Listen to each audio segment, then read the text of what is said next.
Salve, salve! Nossa primeira aula de Sociologia do segundo semestre e nós vamos falar sobre os processos sociais. Então vamos começar primeiro sobre o conceito. O que é processo social?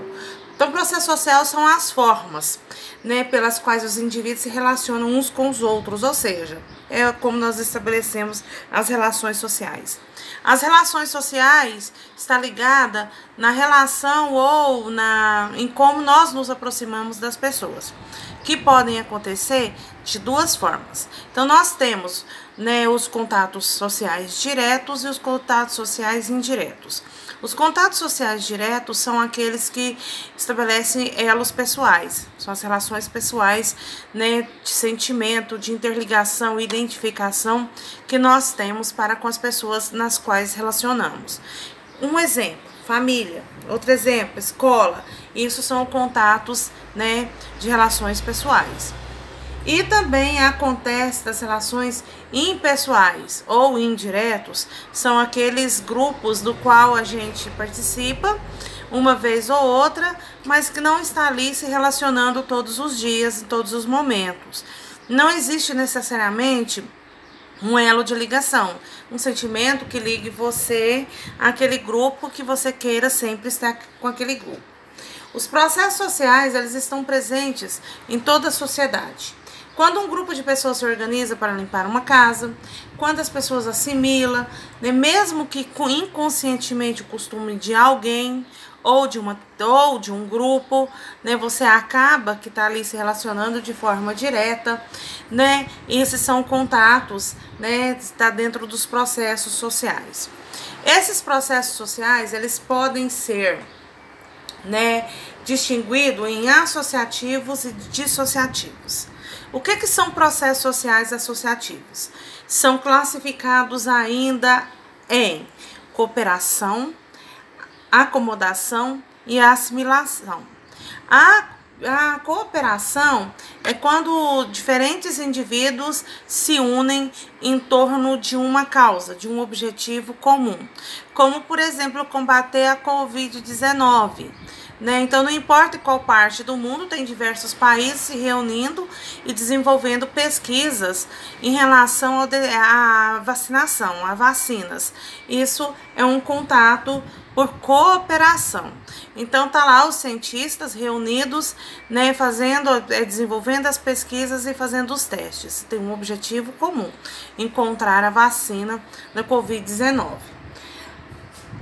O segundo é a acomodação, que é o processo pelo qual o indivíduo se contenta sem satisfação ou situação que é imposta pela sociedade. Ele acaba aceitando, então ele se acomoda, como, por exemplo, as regras dentro de uma determinada sociedade. Por exemplo, no colégio, nós não podemos ir sem uniforme, o aluno tem que ir de uniforme, aí ele vai passar aí de uniforme, então ele se acomodou àquela determinada situação e eles fazem parte de um grupo onde estabelece, as relações.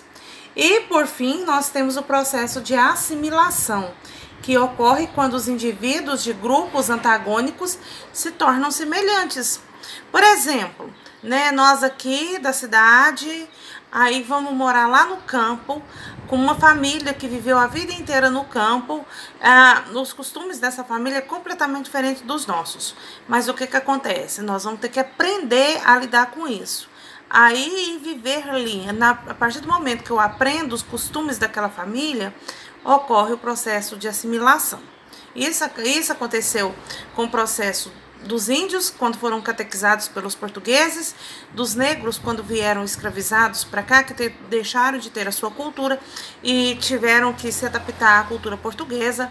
Acaba que aí ele aprende essa cultura, não que seja exatamente correto, mas ele acaba aprendendo, ele está assimilando aquele determinado costume, O correto nessa situação não é impor uma cultura sobre a outra, é respeitar as diferenças culturais e obter dali o resultado de um convívio.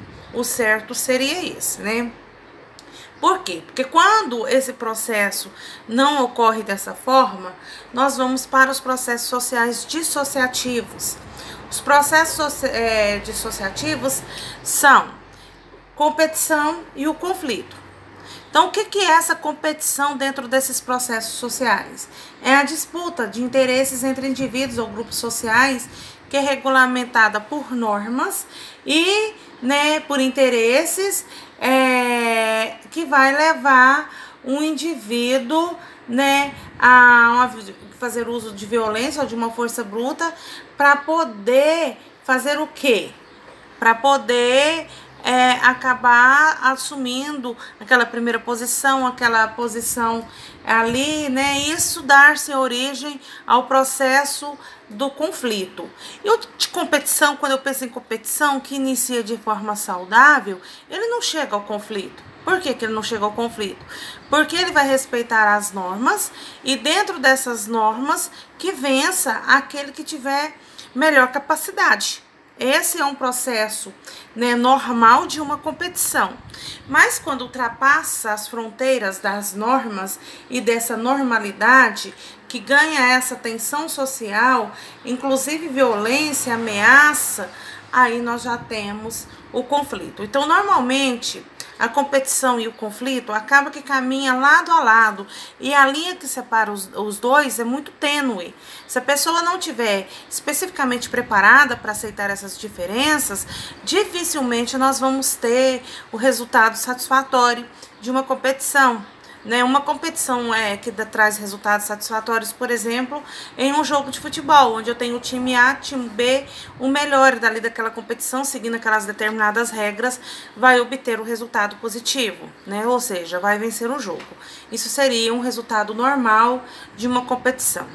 Quando essas normas não são respeitadas e aquele indivíduo que ele sabotou as normas e ele acaba obtendo um resultado que ele esperava, isso gera conflito porque é um resultado de alta tensão. Bom, nós sabemos que cabe a cada um de nós estabelecer essas relações sociais. Mas existe aqueles indivíduos que eles não conseguem estabelecer essas relações sociais, eles passam a viver sozinhos. Isso é chamado de isolamento social. O indivíduo mais comum, né, que eu posso dar exemplo para vocês é de um ermitão. O que é um ermitão? O ermitão é uma pessoa que faz a escolha, ele escolhe viver sozinho, isolado em uma determinada área onde as pessoas não conseguem visitá-lo. Isso seria um ermitão, mas ele escolheu viver dessa forma, isso é classificado como isolamento social. Mas além é social e físico, né? Além disso, ele pode ser um isolamento físico ou espacial, que acontece quando comunidades vivem em lugares distantes e que a gente não vai conseguir chegar até lá, por exemplo, florestas, vales, morros. Esse tipo de isolamento, isso é comum, isso não é sobrenatural ou vai trazer algum problema para o comportamento humano. O que traz algum problema para o comportamento humano é o isolamento estrutural, funcional e o psíquico. Esse tipo de isolamento é um problema muito grave. O isolamento estrutural, ele acontece de acordo com a própria sociedade, com determinadas categorias, crianças, homens, mulheres, raça, diferenças biológicas, determinação de idades, dentre outros fatores. Né, é da própria estrutura. Você é criança, não, você é adulto, você é mulher, você é homem, você entra aqui, você não entra aqui. Isso é um isolamento estrutural, né? Porque é muito comum, por exemplo, falar em mãe solteira, mas ninguém fala em pai solteiro. Só a mãe que é solteira, o pai não. Isso é um isolamento estrutural, né? E é uma forma discriminatória em relação à mulher. Então, por que só a mulher é mãe solteira e o pai não é solteiro? Ambos são solteiros. Então, portanto, a mãe e o pai são solteiros, né?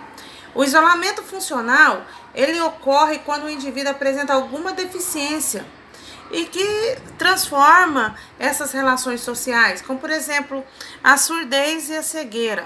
Antigamente, as crianças que nasciam surdas ou cegas, elas eram isoladas em centros de tratamentos ou manicômios ou escolas especiais para não ter contato com as outras pessoas. Então, por quê? Porque elas eram vistas como castigos de Deus. né? Era um empecilho para o desenvolvimento, uma vergonha para aquela família. Então, portanto, elas isolavam nesse lugar. Para nós, hoje, isso é inconcebível. Por quê? Porque nós sabemos que tem sentimentos, que elas aprendem, elas interagem, elas se socializam. Então, é inadmissível hoje nós pensarmos nesse isolamento funcional para pessoas que nascem com algum tipo de limitação ou deficiência. Agora, eu posso pensar no isolamento funcional para quem está preso.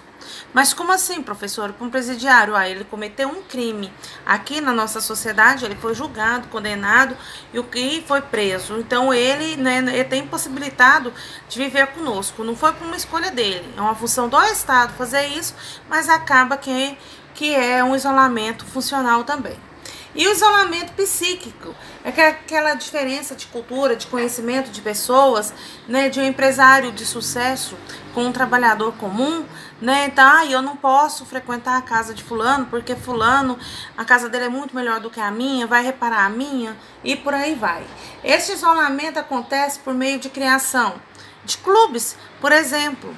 E aqui, nem tanto, agora, nem tanto, mas em São Paulo, Rio de Janeiro, existiam os clubes, né, da elite e os clubes da classe média e o clube do negro. O pessoal da elite podia ir em qualquer um dos clubes, mas o da inferior a dele não podia ir da elite, por exemplo. O negro, por exemplo, só no clube de negro, muito menos de branco, não importa qual classe social, ele jamais poderia ir. Então, isso é um isolamento psíquico. Vale lembrar que nenhum dos isolamentos é saudável. O que é saudável para a gente? Estabelecer relações sociais e estar no convívio das pessoas que nós gostamos e que nós nos sentimos bem, que são aquelas pessoas com as quais identificamos. Isso é saudável, né? Do contrário, não é, tem que procurar ajuda.